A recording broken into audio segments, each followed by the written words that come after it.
The problem is also with sections of the Indian media who are using this occasion to try and show their neutrality. What rubbish, garbage, idiots, anti-nationals, ladies and gentlemen. These people say, oh, we have to be balanced. We have to be balanced. The Hindu, sometimes reporting like a pro-Pakistan newspaper, says, Pakistan shuts airspace, snaps trade relations with India. Sorry, Hindu, where are you publishing from? Chennai or Islamabad?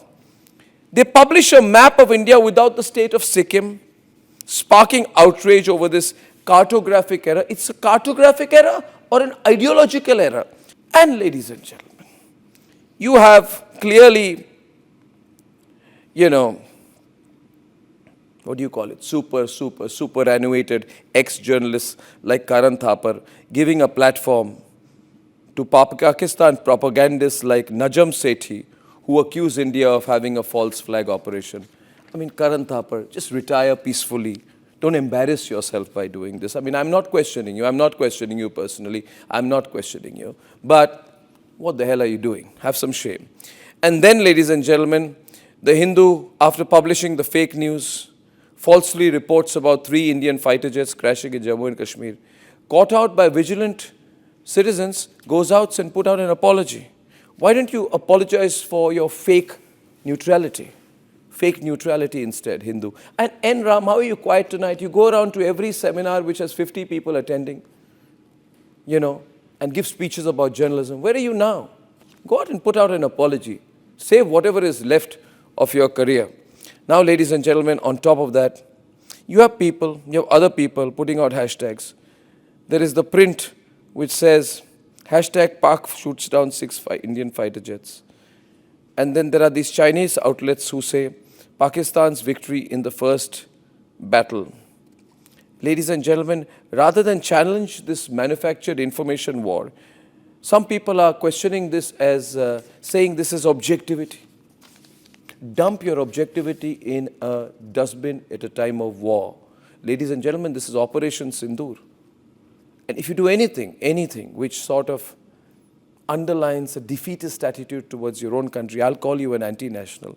If you get space to Zahid Hussain, I'm told that these people, The Wire, have given space to Zahid Hussain, who's a Pakistani columnist from Dawn, to present an unverified and refuted claims as if they are legitimate counter-narratives to India's Operation Sindoor.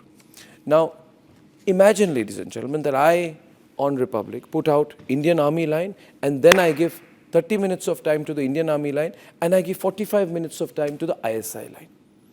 Would you watch this channel? No. These people do not need viewership. I feel they not just not offer a fact check or a pushback to the Pakistanis. I wonder why they always give space to the Pakistanis. And ladies and gentlemen, I have a problem. There are some journalists who like to take selfies with Nawaz Sharif. These are Indian journalists.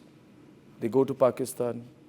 Then they all have this cozy picture taken with Nawaz Sharif. You know who I'm talking about. The same person who was praised by Hafiz Saeed. Yes. Barkadat takes selfies with Nawaz Sharif. Then she earlier gets praised by Hafiz Saeed and then says, Hafiz Saeed, I don't need your praise. But the fact is, you got the praise. You got the praise. Ask yourself.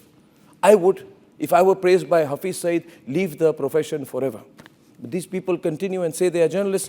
In any case, I also have problems, ladies and gentlemen, with comedians joining news programs from the United Kingdom. There is an Indian comedian who was on a program with Piers Morgan.